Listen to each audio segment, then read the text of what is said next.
మహిళలకు ఉచిత బస్సు పథకం ఇంప్లిమెంటేషన్ సంబంధించిన కీలక అడుగు పడిగింది. ఇప్పటివరకు పెద్ద అంటే రకరకాల రూమర్స్ వచ్చాయి. కేవలం జిల్లాలకు మాత్రం పరిమితం, లేకపోతే కొన్ని బస్సులు మాత్రం పరిమితం అంటూ రకరకాల రూమర్స్ వచ్చాయి. ఆ రూమర్స్ అన్నిటి కూడా చెక్ పెట్టే విధంగా మంత్రి మండిపల్లి రామప్రసాద్ రెడ్డి క్లారిటీ ఇచ్చారు. 6వ తారీఖు క్యాబినెట్ దీనికి సంబంధించి అప్రూవల్ కూడా రాబోతుంది. మంత్రి ఉన్నారు మాట్లాడదాం. సార్, ఇంతకుముందు చెప్పినట్టే చాలా రూమర్స్ ఇక్కడి నుంచి అక్కడి వరకు వీళ్ళకి మాత్రమే రకరకాల ప్రచారం జరిగింది. రాష్ట్ర వ్యాప్తంగా అందరూ తిరిగి వచ్చారు, మీకు క్లారిటీ ఇచ్చారు. ఏంటి సార్ విధి విధానం ఎలా ఉండబోతున్నాయి? ముఖ్యంగా ఇంకా ఫ్రీ బస్ ట్రావెల్ అనేది లాంఛనమే అండి. గౌరవ ముఖ్యమంత్రి చంద్రబాబు నాయుడు గారు ముందే చెప్పినట్టు ఆగస్టు 15వ తారీఖున రాష్ట్రంలో ఉన్న మహిళామూర్తులందరికీ అలాగే ట్రాన్స్జెండర్స్కు ఈ సౌకర్యం కల్పిస్తున్నాం. దీనిలో కూడా రాష్ట్రంలో ఎక్కడైనా కూడా ఫ్రీ సర్వీస్ అందిస్తున్నాం. రెండవది 100 బస్సుల్లో ఎక్కువ సెగ్మెంట్ ఉన్న అంటే 74% సెగ్మెంట్స్ ఏవైతే బస్సులు ఉన్నాయో Palle Velugu, ultra Palle Velugu, express, metro express ఈ బస్సుల్లో కూడా ఈ సౌకర్యాన్ని కల్పించే సిటీ ఆర్డినరీ ఈ సర్వీసును ఈ బస్సుల్లో కూడా ఇచ్చేదానికి ప్రభుత్వం లాంఛనంగా నిర్ణయం తీసుకుంది. అంటే సార్ జనరల్గా చాలామంది అపోహ ఏంటంటే ఇప్పుడు నా హైదరాబాద్ వెళ్ళాలన్నా లేకపోతే చెన్నై వెళ్ళాలన్నా అది ఇంటర్ స్టేట్ కాబట్టి ఆ ఫెసిలిటీ ఉంటుందా? కేవలం మన రాష్ట్రం వరకు మాత్రమే బస్సు ఫ్రీ అనే పథకం ఉంటుందా? మన రాష్ట్రం వరకే ఈ సర్వీసు ఇవ్వడం జరుగుతుంది. పొరుగు రాష్ట్రాలు తెలంగాణ ఏ విధంగా వాళ్ళ రాష్ట్ర బోర్డర్ల వరకే ఇస్తున్నారో మనం కూడా మన రాష్ట్రం వరకే ఇస్తున్నాం. ఎవరైతే ఈ 2 రాష్ట్రాల మధ్య ట్రావెల్ చేసే ఎవరైతే ఉంటారో వాళ్లకు ఈ 2 రాష్ట్రాలు తీసుకున్న నిర్ణయాల వల్ల ఏ విధమైన సమస్యలు లేవనెత్తదని మేము అనుకుంటున్నాం. జనరల్గా ఇప్పుడు మహిళలు ఏం తీసుకెళ్ళాలి సార్? బస్సు ఉచిత బస్సు ప్రయాణం చేయాలంటే వాళ్ళు ఐడి ప్రూఫ్ ఏం తీసుకెళ్ళాలి? ముఖ్యంగా చాలామందికి మన రాష్ట్రంలో కానీ భారతదేశంలో కానీ అథెంటికేషన్ అంటే ఆధార్ కార్డు అంటాము. Aadhaar card, driving licence, pan card ఇవన్నీ అందుబాటులో ఉండే వాళ్ళకు ఎవరైనా ఈ సౌకర్యాన్ని ఉపయోగించుకోవచ్చు. అంటే మొత్తం ఎన్ని బస్సులను ఉపయోగించబోతున్నారు? రాష్ట్ర ప్రభుత్వ ఖజానా మీద ఎంత బడ్డెన్ పడబోతుంది? ఈ కేటగిరీలో సుమారుగా 6,700 బస్సులు వస్తాయండి. అంటే సుమారు ఉండే బస్సుల్లో 75% బస్సులు ఈ కేటగిరీకి కోవ కిందకి వస్తాయి.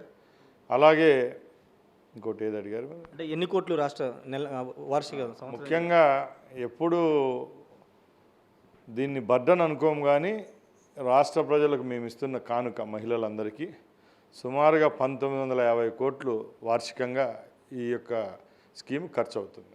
సార్, ఇప్పుడు ఆల్టర్నేటివ్ ఇంతకుముందు మిమ్మల్ని కూడా అడిగాను. ఆటో వాళ్ళు చాలా ధర్నాలు చేస్తున్నారు, మహిళలకు బస్సులు ఇవ్వడం ద్వారా తమ ఉపాధి పోతుంది, మా పరిస్థితి ఏంటని వాళ్ళు కూడా అడుగుతున్నారు. దానికి ఆల్టర్నేటివ్ ఏమన్నా చేయబోతున్నారు? మంచి క్వశ్చన్ అడిగారండి. ఆటో సోదరులందరికీ ఒక రవాణా శాఖ మంత్రిగా ఈ ప్రభుత్వం ద్వారా ఒకటే కోరుకుంటున్నా. గౌరవ ముఖ్యమంత్రి గారు ఒకటే చెప్పారు, ఈ ఉచిత ప్రయాణం వల్ల ఏ రంగం అయితే కుదేలు పడుతుందో కొంచెం దెబ్బతింటుందో దానిలలో ఆటో రంగం ఒకటి ముఖ్యంగా ఉండేది. కాబట్టి వాళ్ళకు కూడా వచ్చే 1-1.5 నెలలోనే మంచి స్కీమ్ తీసుకొని వచ్చి వాళ్ళకు కూడా ఏ విధమైన నష్టం కలగకుండా చర్యలు అయితే తీసుకుంటారు. ఆక్యుపెన్సీ 60% మహిళకే ఉంటుందని చెప్తున్నారు. మరి మిగతా వాళ్ళు ప్రయాణించాలంటే వాళ్ళ పరిస్థితి, వాళ్ళకి ఆల్టర్నేటివ్ ఏర్పాట్లు ఏమైనా చేయబోతున్నారు? బస్సుల సంఖ్య పెంచడం ఎలాంటివి చేయబోతున్నారు? దీంట్లో 2 ఉన్నాయండి. ఉచిత బస్సు సౌకర్యం అనేది ఒకటి, కల్పన అనేది ఒకటి. రెండోది ఏపీఎస్ఆర్టీసీ అనేది ఈరోజు నిన్న పెట్టిన సంస్థ కాదు. గత 40-45 సంవత్సరాల నుంచి ఏపీఎస్ఆర్టీసీలో ఒక క్రమబద్ధతతో బస్సులు కొనుగోలు జరుగుతూ ఉంటుంది. పాత కాలం చెల్లిన బస్సులను తీసేయడం, కొత్త బస్సులను ఏర్పాటు చేసుకోవడం. దానిలో భాగంగానే ఇప్పుడు మా ప్రభుత్వం వచ్చిన తర్వాత 1400 బస్సులు కొనుగోలు చేయడం జరిగింది.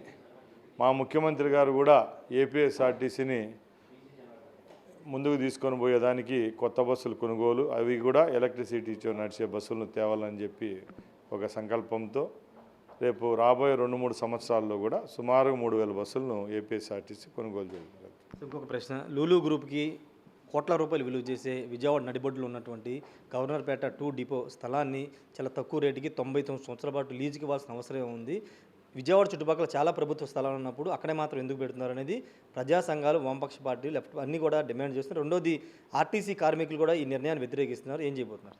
ముఖ్యంగా మేము ఒకటే చెప్తున్నామండి, ఎంతసేపు ఒక స్థలాన్ని ఒక బహుళజాతి సంస్థకి ఇచ్చినారని అందరూ అంటున్నారు. కానీ ఈరోజున్న పరిస్థితుల ప్రకారం అమరావతి నిర్మాణం జరుగుతూ ఉంది.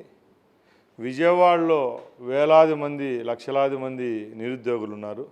వాళ్లకు నిరుద్యోగులకు ఉద్యోగస్తులుగా మార్చే విధంగా ఉద్యోగ అవకాశాలు మెండుగా రావాలంటే ఇలాంటి సంస్థలు రావాలా. దానిలలో లూలు మాల్ కూడా ఒకటి.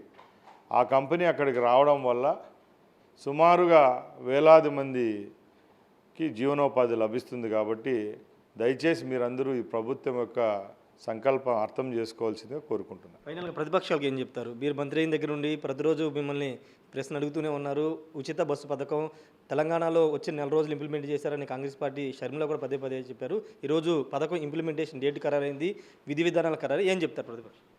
నేను ప్రతిపక్షాలకు ఒకటే చెప్తున్నానండి, సూపర్ 6 ఇవ్వలేమని చెప్పారు. సూపర్ 6లో భాగమైన ఉచిత బస్సు లేదు లేదు లేదు అని చెప్పారు. ఇప్పుడు ఈ సౌకర్యం కల్పిస్తామని చెప్పి డేట్తో సహా కేటగిరీలతో సహా ఇచ్చిన తర్వాత ఇంకేదో ఒకటి దీంట్లో తప్పు ఎతకడం తప్పక వాళ్ళు చేసే పని ఏం లేదు. తప్పకుండా సూపర్ 6 పథకాలు అన్నీ ప్రజల్లోకి వెళ్తున్నాయి.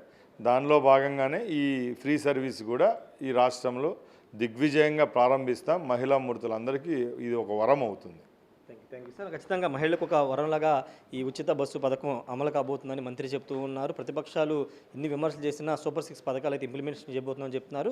రాష్ట్ర వ్యాప్తంగా మహిళలందరూ కూడా ఎక్కడి నుంచి ఎక్కడికైనా ప్రయాణం చేయొచ్చు. కాకపోతే ఇంటర్స్టేట్ అంటే విజయవాడ నుంచే ఆంధ్రప్రదేశ్ నుంచి తెలంగాణ వెళ్ళడానికి మాత్రం అవకాశం లేదని చెప్తున్నారు. 15వ తేదీన అఫీషియల్గా దీన్ని అయితే ప్రారంభించబోతున్నారు. కెమెరా పర్సన్ సాయితో రాజేష్, బిగ్ టీవీ, అమరావతి.